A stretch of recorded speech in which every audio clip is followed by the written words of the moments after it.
What should you do if you need an elite tight end, but you do want to play the elite tight end prices? We're going to work our way through that topic on today's show. We're also going to look about quarterbacks to target for 2025 and much more as we work through some dynasty questions submitted by RotoViz listeners. We're also going to talk a little bit about the FFPC cutdowns that are coming up over the next couple of days.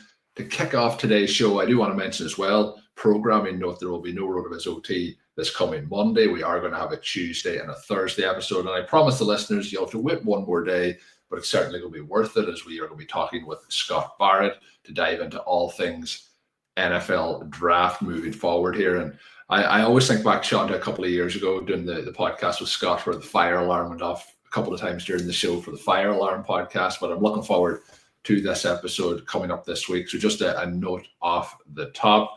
I also recorded some shows this week, posted on the RotoViz flagship show, the Fantasy Football podcast feed with Eric Bindfor. So I'm going to be posting shows over there over the coming weeks and months, as well as here on RotoViz OT with Shawn. So you can check out lots of different stuff that's going on at the moment. But Shawn, we're in Dynasty Cutdown season. I know you've been on the road a little bit over the last week or so, but excited to get into these. It's allowed us to build up some of these listener questions to dive into today on the show. Yeah, I'm excited. We have the first one here, similar to one of the rosters that you and I were just looking at. Certainly apologize if we got any trade offers in the OT specific league in the last week. We've been doing some traveling, and then also, Colm, that roster is more or less set at 16 players, so we don't have quite as much flexibility as we might otherwise have. Hopefully folks are making trades fast and furious there to get down to the cut at the deadline. Need to get down to 16 players, and then comes not too long now until the NFL draft. We'll be able to go through the fireworks of that event. We'll hit the rookie drafts. Many listeners to OT will have 2, 3, 4 picks in every round. If you're specifically playing in the FFPC format, you can have as big a roster as you want until we get all the way through the offseason. Right before the beginning of the regular season, we have a cut down again. We have many chances to revitalize that roster, move through your guys, get back to the 20 at that point. If you are wanting to sign up for one of these dynasty leagues, you can do that through the links in the articles on the site. Save yourself $25 on the first team that you play. Colm, tight ends. Before we get to tight end, Shawn, you got me hyped before we started this show when we were talking through who we're going to cut down, what we're going to do, and we're like, this team that won the championship last year is in pretty good shape, but we need to make some adjustments to have it in prime shape to head into the season. But the team that won the backdraw last year, Shawn, for people not familiar with the FFPC, the bottom 6 teams head into the kind of playoff to see who wins the 101. We just missed out on the actual playoffs to go to try and win the championship. We won the backdraw. We get the 101. We have the 201 as well. John, the 201, the 303, the 401, the 409. So lots of options, plus our later round picks, all loaded up here as we head into the draft in that one. So it's exciting that a team that, we were disappointed missed the playoffs last year, but wins the backdraw. And we're like, yeah, this team looks loaded for 2025. So excited for that. But you mentioned the first topic. It comes in from Aaron. It is around tight ends. He said, thank you for all the great RotoViz content throughout last season and the offseason. He's looking forward to the discussions around the draft and rookies. So he had a dynasty question about the tight end position and what to do if you don't have one of the top guys. He mentions Bowers, McBride, and Laporta. With the jump to the next tier of Hawkinson, Kittle, Andrews, etc., being quite big, should we be trying to A, pay the current price for the top tier multiple firsts, B, go the other way and pick up cheaper guys with a chance of production, the likes of Ingram, Njoku, or Kelsey, and then C, hope to draft a rookie if they land in a good spot, likely in the late first round of rookie drafts. So he mentioned his roster. He says for preference and tight end premium, he has Ingram and Firemouth and the 109, and he's thinking through the options for the offseason. So the team is pretty strong overall, Shawn, but rather than focus directly on the team, I think we should focus mainly on this topic of the elite tight ends and how to, if you don't have one of them, which can be true game changers. That team that won the championship for us last year had Brock Bowers on it. That was one of the things that catapulted it over the line in those playoff stretch weeks. But the cost is, especially in tight end premium, quite high to try and get those guys. So it's all going to depend, I guess, Shawn, on how your team looks, how you are for draft capital, what you can afford, to keep that championship window open, but also add some of these guys. How are you handling this? Are we just saying, let's go get the top guys, or is it better to be looking ahead to who is the next to enter that elite tier of tight end? The fun answer to this question, I think, is all of the above. In many ways, the first choice there of paying the high price for the top tier is tough because we never really want to chase these valuations when they start running away. At the same time, I do still tend to have higher rankings on the top tight ends than ADP. If that's the case, that would suggest that you should go ahead and do what it takes to get them. I think that we can sort of employ a hybrid method here where we do sort of adopt all three tactics when they make sense, right? So if you have a situation where one of the teams in your league has two or three of these guys, certainly many of the teams that we have across the FFPC universe have two or even three of those players. Maybe that manager is a little bit more willing to give them up. Now, we tend not to be, right? Again, going back to this idea of still having them ranked higher, but perhaps some other managers ended up with them a little bit more haphazardly and might be willing to make a move for you there. But I think this B option of picking up some of the guys once you drop down a couple of tiers is pretty interesting. Evan Ingram, somebody that Ben and I covered on the most recent episode of Stealing Bananas. I really like him in Denver, even if the fantasy ceiling may not be that high, but I think that you can take that risk. Certainly you're going to get some points. Colm, the team that you and I were just discussing, had Ingram on it, and also Freiermuth, this other tight end that was referenced in the question. Now, we're fortunate enough to also have Laporta, right? So we sort of have the tight ends at the multiple tiers, but I do think that you can make a roster with Ingram and Freiermuth work. It's similar to the roster that Ben and I had in our FFPC league this past season. Now, that was one of the only teams that went out in the playoffs as opposed to winning the playoffs. And so you can certainly argue that not having that elite tight end was the difference there. But I do like those guys. I think that someone like Freiermuth gives you a great chance at a breakout. The difference between his talent and what he gets with the really poor QB play there with the Steelers is pretty substantial. So if for any reason you're still an Aaron Rodgers believer, I would jump on that before it all gets worked out. The thing with Freiermuth is that you're paying a price assuming terrible quarterback play, assuming the lack of a jump forward, and at this point, assuming that receivers like Pickens and Metcalf step on his production, but you still actually do have plenty of room for him to beat that, especially because the team now with these dynamic outside vertical receivers, you have space for and the need for an intermediate or underneath threat. I think that he has a chance to be a fantastic play in that offense. Njoku is mentioned here. I always like him. Obviously, the situation in Cleveland is unsettled.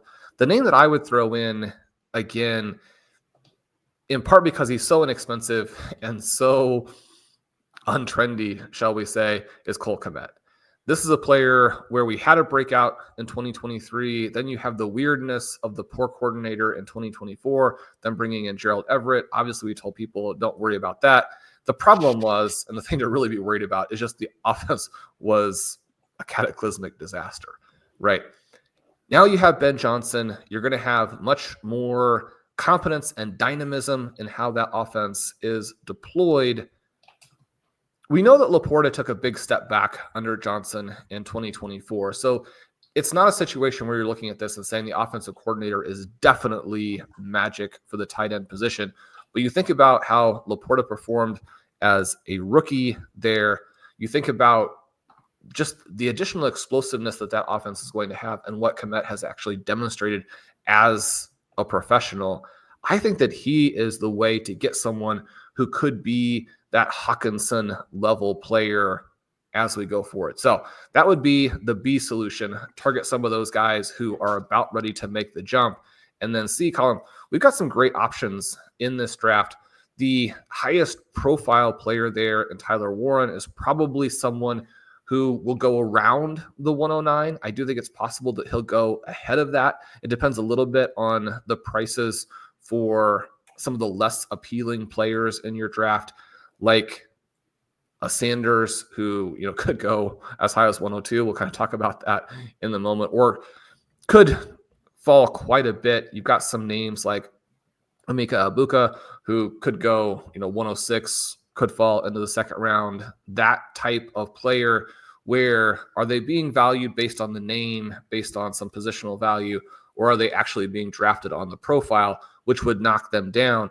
But beyond Warren, you still have a couple of other interesting guys in Colston Loveland and Harold Fannin. Those are the types of players that we're often able to grab in the early to mid second, which would be your next Trey McBride, your next Sam Laporta, that type of player. There's no guarantee at all that they're going to hit in the same way. It could end up that those guys end up being the next Cole Kmet, and 3, 4, 5 years later, you're sitting on him like, is this ever going to happen? Freiermuth, Kmet, that type of guy where, maybe you're on the verge, or maybe you've wasted a lot of time with it. Even for a long time, risk, like you mentioned Ingram. You mentioned Ingram, but for a long time that was the case for Ingram as well. You're kind of sitting on something that took a long time to develop. It is interesting at the moment. It feels like we're in a little bit of a new age for this, the tight ends that we'd be ranking as the elite guys. For a long time it was, Kelsey, Andrews, and so on. Kettle was up at the top. And they have either aged out or have failed to perform over the last couple of seasons, which has now pushed the younger dynamic playmakers up to the very top. So not only is it a case at the moment that the guys that are ranked highest are also some of the youngest tight ends in the league, which is kind of adding to their value in two ways, versus what we would have seen. You might have been able to get somebody who wanted to sell one of the veterans over the last couple of years. The multiple first round of the picks, is obviously tricky, but you may be able to position it where Shawn was kind of hinting that maybe somebody drafted some of these players and they weren't enamored by them at the time, and maybe they think there's still a chance that it won't work out for some reason, want to move on from them. And you may be able to move some of your like wide receiver or running backs, potentially even a quarterback in the deal, to not have to give up those multiple picks would obviously be something to consider. But I think it is a case, as Shawn mentioned, to try and be consistently doing a combination of all three, and mainly the B and C options of trying to find the guy who's going to have the production or maybe break into this tier. Like, for example, if you look at this question, Shawn, 12 months ago, you'd be saying C, draft Brock Bowers. That's the answer to that question that sets you up then moving forward. Now, there's not going to be Brock Bowers in a redraft, but a bit like I talk about, NFL teams should be consistently trying to fill their quarterback position, even when the quarterback position looks to be filled on their roster. I think you should be consistently, particularly in tight end premium, taking picks, not necessarily in the first round, but at the tight end position. And similarly, trying to get those profiles that could break through and be that next elite tight end tier player, like last year if we were talking about a Trey McBride. So we're kind of trying to cover all bases, but tight end, Shawn, is quite interesting at the moment, and the draft could make it even more interesting as these, on the opposite side of this discussion, the veteran tight ends that could also be a last chance or a latter chance to cash out. And the pay in the multiple first, the other thing, just to kind of put some devil's advocate or second thoughts into people's minds, is when you do that, like maybe you did that after Andrews had the huge season a couple of years back, and then it can be a way to put your team into quite a hole in terms of trying to recover from it if it doesn't work out. So I think B and C would be my preferred options there for Orange question. Shawn, any final thoughts on the tight end position or the question, or we jump into the quarterback side of things? No, I think you summed that up really well. Added some great additional nuance there. How you think through it, how you get the most value, how you can combine these tactics as opposed to getting locked into just one way of looking at it. This is a good roster here. A lot of different options that you could throw into a trade along with a future first. Yeah, this was a fun one. And obviously, good luck as you try and build out that tight end position because it is such a difference maker. Moving on to quarterback, as I teased at the start of the show, with this question coming in from Jamin. He's talking about his perpetually reloading dynasty roster. He said he took advantage of a down 2024 to move some aging assets like Kirk Cousins, Aaron Jones, Stephon Diggs, and DJ Moore. The Kirk Cousins thing, Shawn, I've noticed a few questions of when people were able to move Kirk Cousins. We had one actually a couple of weeks back where somebody did trade for Kirk Cousins. They were talking about how to recover from that. But he may still, have opportunities to play at some point in 2025. But I think anyone that got out of Kirk Cousins last year was a real, beneficial move to them. But it kind of shows, again, some of the veteran players maybe who are changing teams get that little bit of boost of value post their move, and maybe having that last window to move on from a player. Kirk Cousins kind of felt like that last season. He said through some good trades and some luck, he has the 102, the 104, the 105, the 109, the 110. So he basically owns the majority of the first round, but it's a super flex 6 point per pass and touchdown PPR league. And then it's a quarterback super flex. Only have to start one running back, 2 wide receivers, a tight end, and 2 flex. So he starts 4 wide receivers on the majority of occasions, sometimes 5. It's 24-player roster, which makes waivers a tough go. He talks about Shawn's characteristic of the quarterback position. I don't know, Shawn, if this is from our super flex best ball drafts or where we're going here, but in terms of, he mentions that his league would be on the opposite side of the spectrum, where they're really looking to have as many of these high-end quarterbacks as you can have. Being 6 points per pass and touchdown, the rationale would be in the scoring in that league. 15 of the league's highest scorers in 2024 were quarterbacks. Says he's good, not great, and should contend with the other teams, depending on the rookie draft and how things go with some of his needs. He mentions the current roster: Trevor Lawrence, Geno Smith, Rattler Howell, Zach Wilson, Bucky Vidal, Marshawn Lloyd, CD Lamb, Garrett Wilson, T. Higgins, Jameson Williams, Marvin Mims, David Njoku, and Taysom Hill at tight end. Looking, Shawn, just to give some context to the cost of some of the quarterbacks, mentions he did recently reluctantly offer Garrett Wilson for Caleb Williams, and that was rejected. Given the quarterback values that owners have in the league, with valuing their 2026 picks ahead of 2025, he's having some difficulty making those moves.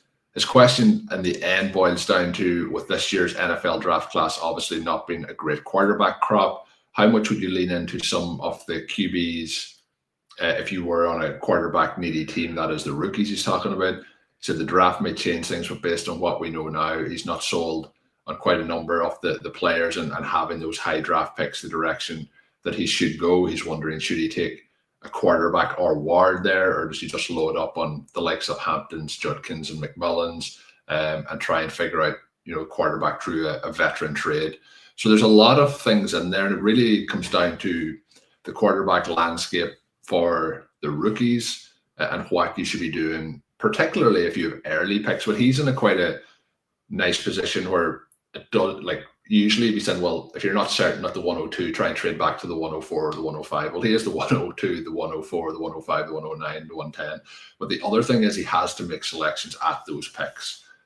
But with that firepower also, Shawn, in the draft, would you be, you can give your thoughts on the rookie class first, but would you be looking to maybe make some moves towards a veteran quarterback that is established, that you're kind of confident in the upside?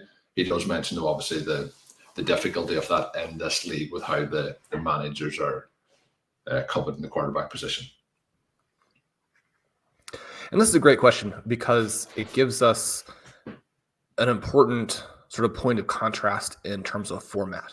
One of the things we talk a lot about is that the FFPC format and Superflex mitigates QB scoring to the point where you pull up something like our range of outcomes tool, and you can see that the QBs are actually not expected to necessarily be the top scorers outside of the superstars, right? So when you're thinking about that second level, you're thinking about the passing oriented QBs losing some additional value in terms of how passing yards are scored.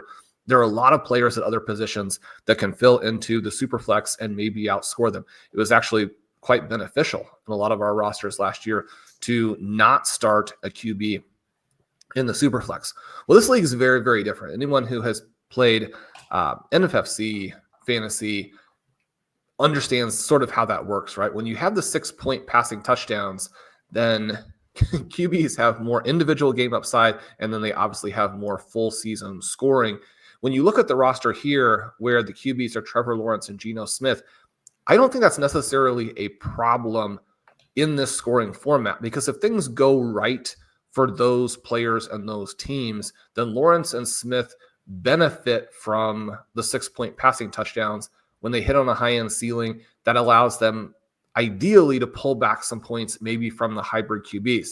The issue that you run into is that if you don't have a third QB, obviously you can't play that position in the Superflex during the 2 buys, but you're also now very fragile in the face of injuries. And if you have a format like this that is Superflex, and I do like to note that you should have a Superflex format instead of a 2 QB format, because you do want a situation where if QB injuries destroy someone's QB group, you do want them to have the option of playing other positions. Having said that, a 6-point passing touchdown league like this does function more or less as a 2 QB league, especially if you're going to be then competing for the title. And so if we're thinking about it as a 2 QB league, it does change what we need to have in terms of the QB3. So that's really what this manager is dealing with. How do I get to that third QB so that I have the right roster construction to win a title without just having to get very, very lucky with health? Now, one of the things that we do know is that teams that tend to win titles are actually those teams that stay very healthy. So you might be able to make some type of argument that that kind of goes without saying.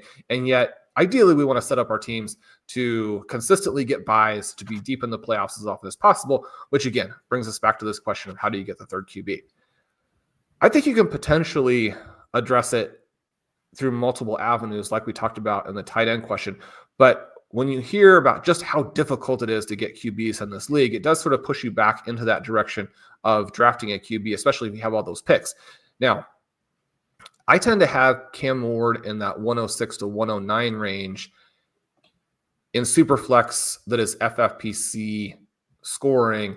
And yet, if you were to adjust for how this league functions, I certainly think that using the 102 or the 104 on him would be appropriate. Now, we've heard that if he doesn't get drafted at the 102, he'll go with the 103. You won't get a shot at him. I think it's tough to use the 102 on a QB that you're not sold on.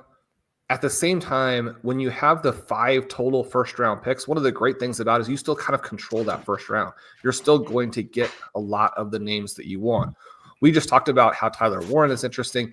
He probably falls to the 110 in this league because of how the secondary QBs will be valued. Yeah. This team has Njoku as the 1 tight end. That probably helps them. If you go that route, you're still going to be able to get 3 additional good players. So, for example, in this one where you only have to start 1 running back, it's a great class to take running backs. You can still draft additional running backs. You can play up to 3 with the 2 flexes. So I would think about that as a strong possibility in the future if you hit on these guys. But certainly getting McMillan, getting Burden, those are 2 guys that I would probably want to have in this format out of this draft. It gives you flexibility to actually go ahead and take Ward there. I like Ward quite a bit. He looked good in our analysis of the QB position. I guess some of the things that knock him a little bit for me is if he is picked by the Titans, which looks like the direction things are going, then you're talking about a team that doesn't have a lot of receiving firepower. And I have real questions about the coaching staff. Well, I mean, those aren't the things that you're hoping to get from the very top pick in the NFL draft, although it frequently happens. Those are the teams that get the top pick, right? So I think that there are arguments in both directions. I do think it's viable to just go with Trevor Lawrence and Geno Smith. In some ways, this is almost not answering the question at all, saying you can do more or less anything that you want. But I guess I want to emphasize the fact that what's being described here in terms of QB values makes total sense. The idea of getting to the QB3 is actually very important. And then I think you've got to use your own board to decide, how do I want to do that? I do like this first round a lot. If you end up getting 2 running backs, 2 wide receivers, and a power tight end with those 5 picks, then you can package one of those guys, with, say, a T. Higgins to get a QB. That would also be a very interesting route to me. I think that Ward is worth it in this format, but as we've heard here, if you're not sold on Ward, I guess I would say don't force that pick just to get that QB3. I also think that when you look at a draft like this, and this is where knowing your settings, knowing your league mates, their preferences, and what they may look to do in a draft can be advantageous. With the 102, for example, you are in a real prime spot there for if somebody wants one of these other quarterbacks as well. So I do think working your way back in that round could still be very beneficial, and potentially multiple times if you think that the quarterbacks maybe all off the board and order 1, 2, 3, 4, for example. So a lot of options. Shawn has talked through a lot of them there for Jamin. An interesting question, and we do talk about this when the questions are submitted. This isn't like a topic we would have taken up just by myself and Shawn talking about 6-point passing touchdowns with high value on the quarterback position. So getting listener questions submitted like this gives us lots of great topics for the offseason, like the question that came in from Aaron as well on the tight end position. We're going to move into a couple of teams to look at here as we move forward, but they are going to fill into an overall perspective of the Dynasty landscape. Tim sends in, he says, "Hi RV team, thank you." It's always good to get these messages too, Shawn. People who have had success over the last couple of years. He mentions he won a title in his first year coming out of a rebuild. It was his 3rd year in that league. He said he had a lot of picks in 2024 and ended up with a massive return thanks to the RV team. He mentioned below is his team that won that league. It's Sam Darnold, Tyrone Tracy, Bucky Irvin, Malik Neighbors, Marvin Mims, Xavier Worthy, Brock Byers, and Sam Laporta. So quite a young core actually to the quarterback position, Shawn, with lots of players that were highly regarded here by the RotoViz Rookie Guide and the team in 2024. The next step, as he mentions, he doesn't have much depth at all behind the starting lineup. So what he's looking to do now, with plenty of draft capital that he was able to acquire over the last 12 months or so, his 4 first-rounders with the number 3 overall being the highest, and then he has 11 second-rounders, 1 third-rounder. So 15 picks over the first 2 rounds, which gives a lot of firepower there and lots of flexibility for moving up or down or whichever way, maybe even into the future draft instead of taking. It's going to be hard to fit those 15 players onto the roster for this season. Shawn, how would you approach the trade-off between spending the resources on depth versus upgrading the quarterback versus perpetual reloading? So if we look at this team as basically the starting team with Sam Darnold and then nothing in behind it, it may be a case that all 15 of those picks could be on a roster like this. So how do you, what's your approach on the trade-off between the depth, upgrading the quarterback, and moving into a perpetually reloading roster? I think for me, the depth probably is what helps you to be able to perpetually reload then moving forward. Yeah, first I want to say just how awesome it is to have the 4. It's pretty much an all rookie roster, which is, you're going into your 2nd year. You're expecting a lot of these guys to take the leap forward, outside of Sam Darnold, of course. 15 of the 24 picks in the first 2 rounds. This allows you to control the rounds to a very significant extent, which is one of the ways that you can make perpetual reloading work, right? Yeah. It's that level of control that allows you to get a lot of great values. You can take the guys that you want without a lot of pressure to move up. And when you're in spots where you don't have someone that you like, especially if other people like those players. For example, last year when I was in the Keon Coleman draft slot, would sell that pick, move out of it, get a lot of value in return. It doesn't necessarily mean that you hit on your 2nd round pick when you move down. It doesn't necessarily mean you'll hit on the pick that you got for that if it moved into 2025. But you were able to take a pick that was probably overvalued, and it's easy to say in retrospect, and move into some other types of things. You have these 4 first rounders. I think ideally you would probably make 3 of the picks with this type of roster, use the 1 pick to try and get additional value in the future. You take those second rounders. One of the things here is that you can often, it's difficult to trade second rounders for future firsts, but I would certainly do that when you have that opportunity.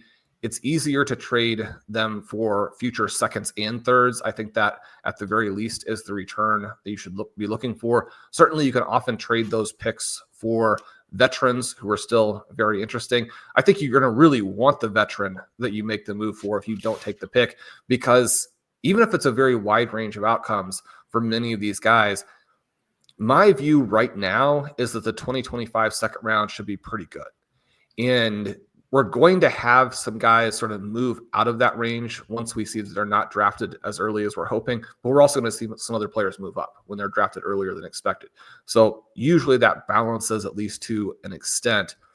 You don't necessarily have to move these picks now. I think that those second rounders especially will often be, you can get a bigger return when you're on the clock. You do have to understand that sometimes people are going to force you to make picks because they're going to say, they obviously don't like every single person in the second round. When they get to a spot and they do try and trade out, that's when I'm going to pounce because they'll actually probably give me a value. You got to work through how that might happen and what the psychology is of your league. Like, are you going to go into that second round and find out that your entire league is actually pretty mad at you for having stockpiled these picks and they want to figure out a way to punish you?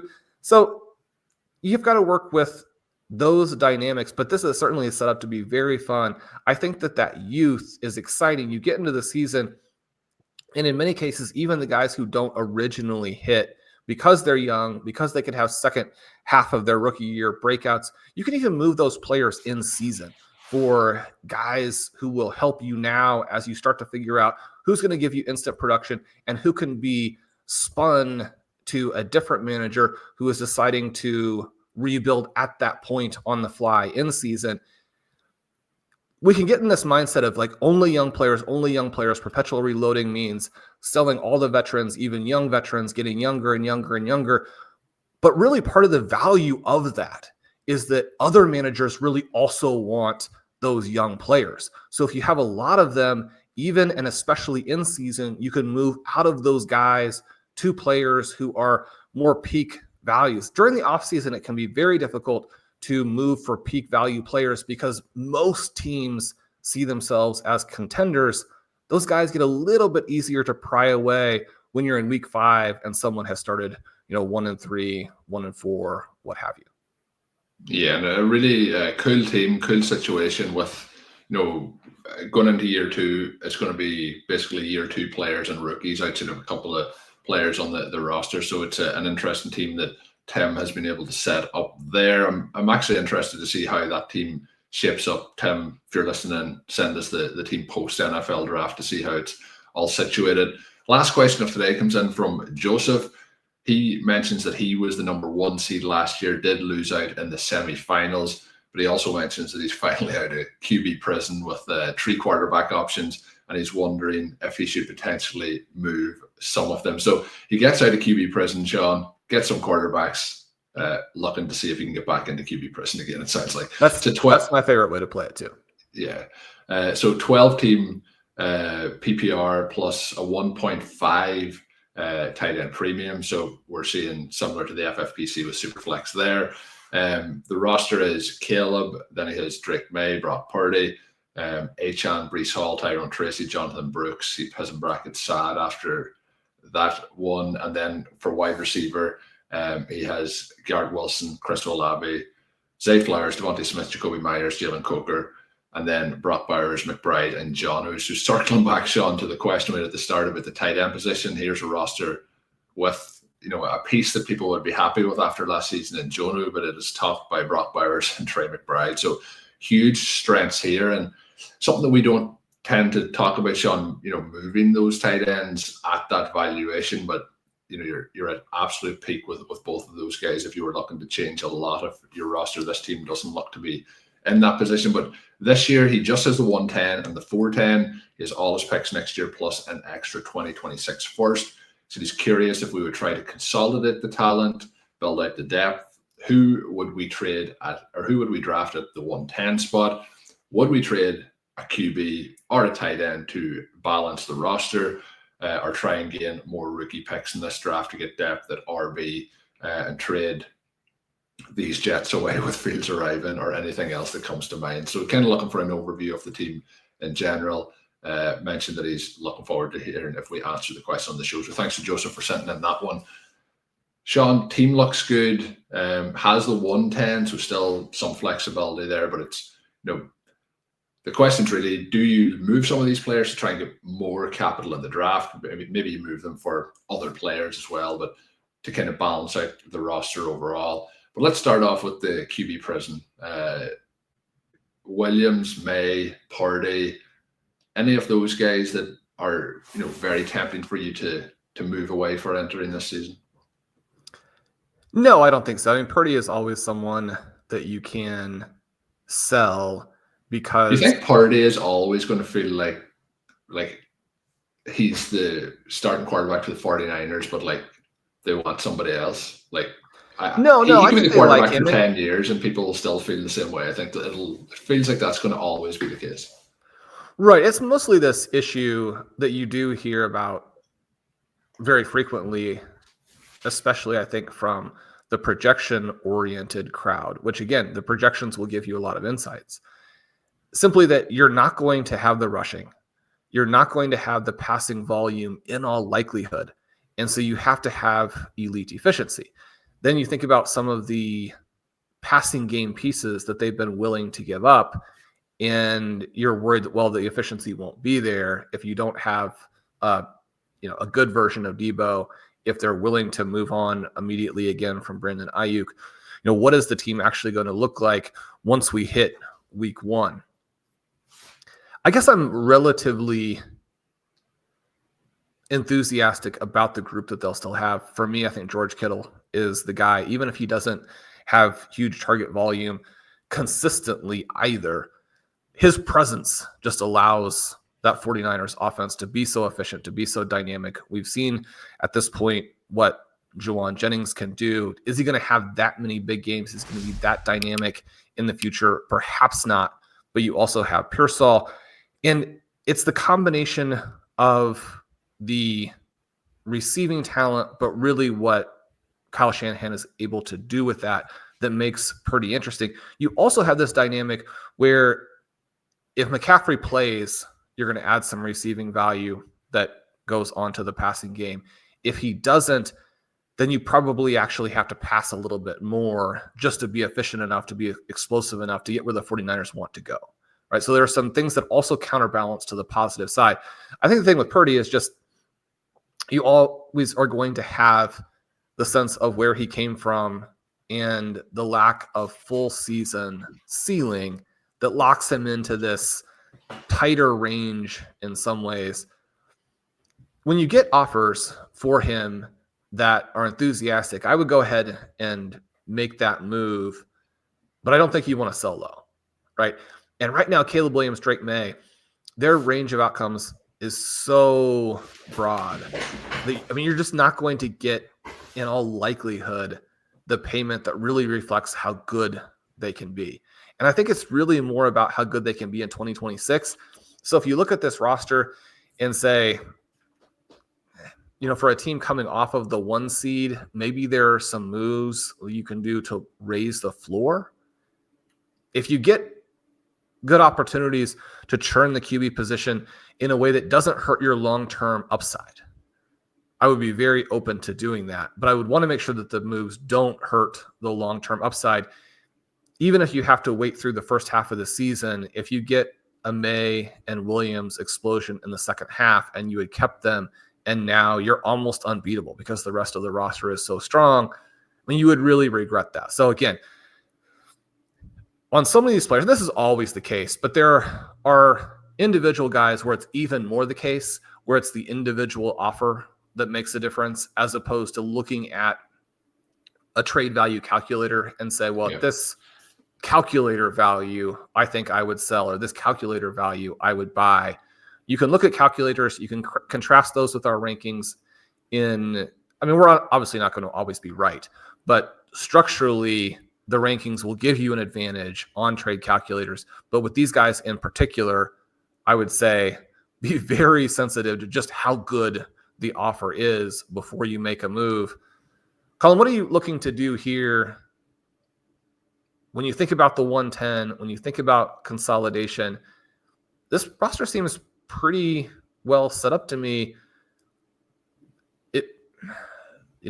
My first thought is that waiting to see who's there at 110 is a pretty interesting way to play it.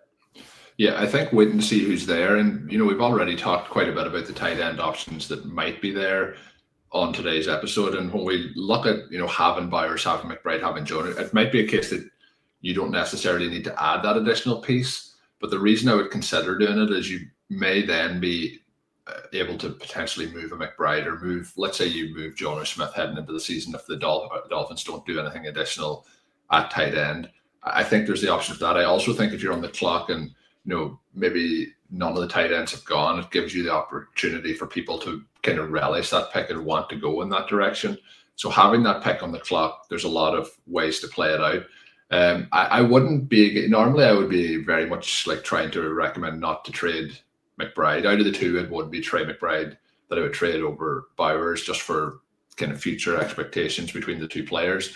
But I do think that's another way that you could gain a lot for this team, but potentially taking the tight end in round one at the 110, and then either and I wouldn't do that until I had drafted the tight end, to move McBride. The interesting part of this team, Shawn, looking at it, is the team is well set up, but there's quite a number of question marks on the roster. The likes of Chris Olave, who missed a lot of last season through concussions or injuries and hasn't hit the heights that we had hoped he would have. Jacoby Myers, who I think is in a pretty solid situation in Oakland, but if they go and take some wide receivers in the draft, that could lower his value and his stock moving forward. We talked a couple of weeks ago about Jalen Coker, and as optimistic as we are that he would be a success, there's still a lot of question marks around that. And then at the running back position, I do think there is a position of strength there with Achane, Breece Hall, and Tyrone Tracy, even though Jonathan Brooks is injured, and he does mention that there's not a lot behind that. But again, this being quite a good draft to try and do that, you could move back from that 110 and then be able to take some of those guys potentially in the second round.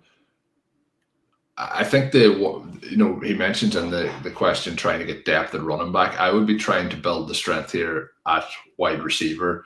And he also has the concern with Garrett Wilson. Now that Justin Fields is there, he also mentions that he does have Breece Hall. So there's two Jets there. I guess I'm not concerned really with Breece Hall at all with Justin Fields being the Jets quarterback. There is some concern around Garrett Wilson, and how that will work together. But I believe it was myself and you that talked about this a couple of weeks ago, that, the season that DJ Moore had with Justin Fields, and maybe we were able to replicate some of that with the New York Jets. So as much as Shawn, I wouldn't normally be saying it, based on having just the 110 and the 410, I would be open to, moving the likes of Trey McBride for another elite wide receiver option, and maybe even some picks to kind of bolster the tight or the wide receiver position, and to also add some additional picks in the draft. Am I crazy to think about trading Trey McBride? If you trade Trey McBride, you get a lot back. There may be that possibility. You look at these individual guys. For me, it's not really the New York Jets that I'm concerned about so much as the New York Giants. I think that Breece Hall and Garrett Wilson are so good that if you sell low on them, you lose the possibility that they actually flourish with Justin Fields, and you lose the possibility that their sort of second half career with a separate quarterback is just off the charts. And you think about what Saquon Barkley did this last year with the Eagles. Breece Hall is so good and has such a similar profile in terms of being able to create the big plays. I mean, you think about his first games back in 2023 from that serious injury, where he's breaking off 40, 50, 90-yard plays right out of the chute.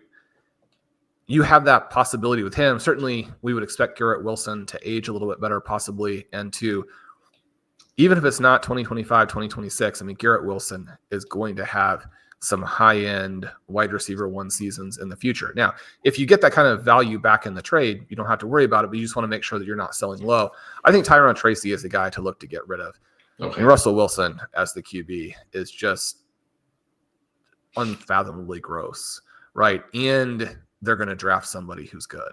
Now, maybe a lot of your league mates know that, and it's just we've already moved out of the time period where you can really move Tracy and get a decent return, in which case, obviously, you want to go ahead and stay young.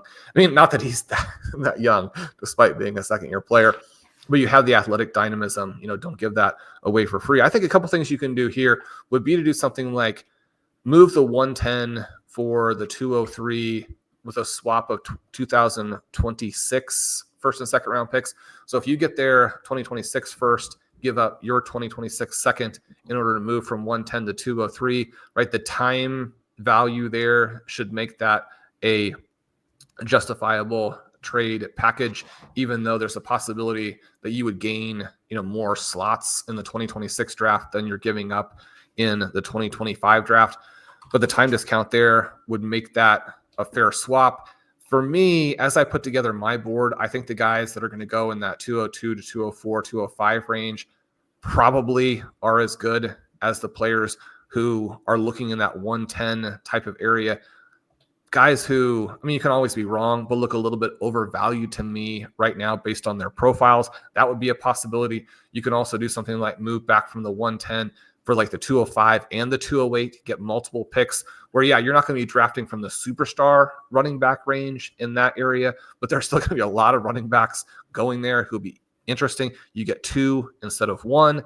Maybe you do something like spend one of those 2026 firsts to get 2 seconds and a third as you move through. I think that you can spend those firsts for non-firsts if you're getting a lot of shots in this draft. You just want to make sure that you do have targets and that you understand the risk-reward range of the targets that you are picking out when you're moving out of either the current or the future firsts. And Shawn made a good point there as well, just on the second-year player, and you're thinking like, well, he was a rookie last year. Always important to look into the different information. We do have every year some older rookies coming into the league. We have some very young rookies at times, but this November, turning 26, is Tyrone Tracy. So the window here when we're looking at perpetual reloading, you're not really trying to acquire many 26-year-old running backs. So if you have them then at the end of the season, that becomes a lot more of a challenge. For context, having 3 seasons in the NFL, still 23, but about to turn 24 in May, is Breece Hall. So there's, looking at the difference of like, oh, this guy's a veteran, there's less years. And you could say is, more NFL carries, more wear and tear on the body. But Breece Hall, certainly a prime asset. Could be tricky, next season if things don't go according to plan, or if the Giants, which I expect them to do, take in some more running back depth in the draft, could make that a little bit trickier for moving on from Tyrone Tracy. But another good question there from Joe. Hopefully the answers we've given today have been beneficial to the questions, both for the listeners in general and also for the people who submitted the questions. We do thank you for sending them. And if you want to send any questions or topics our way, we'll try and cover over the course of the off season, you can send them to rotovizradio@gmail.com. We'll try and use some of the best ones on upcoming shows. As I did mention at the start, we will have Scott Barrett on next week to look at the prospects in more depth. We have had shows recently where we've talked to Travis May. We've also talked to Matt Hicks, going through some of their thoughts on the prospects. There's also the RotoViz Rookie Guide, which part 1 and part 2 are available now. Part 3 will come out post the NFL draft. You can check those out for $30, and there is a $30 coupon to get yourself a RotoViz NFL subscription. In that magazine, it is available on the RotoViz website. Shawn, as we get ready to close out this kind of a longer episode of RotoViz OT than normal as we cover the Dynasty topics, any final thoughts, or are we ready to wrap this one up and get ready for Scott next week? Yeah, now I'm fired up to talk with Scott. He's Always a lot of fun. He's given us some great insights on the rookies in the past. I usually feel like after we've talked with Travis and Matt and Scott, and Danny Kelly has often been on the show, you put that with the content on the site with the rookie guide. We want to make sure we're not caught purely in a RotoViz echo chamber. We want to get some of our favorite and best rookie analysts on the shows, filter in a few of their ideas, make sure that we are open to the idea that we might be missing something or misunderstanding some part of a rookie's profile. Colm, this is one of my favorite times of the year, not too far away from the NFL draft. Yeah, not too far now. So looking forward to those shows that we've got coming up. That's what we're going to close it off today. My name is Colm Kelly. You can follow me on social media at Overtime Ireland. My co-host is Shawn Siegele. Check out all of Shawn's work up on rotoviz.com. And until we are back, have a good one.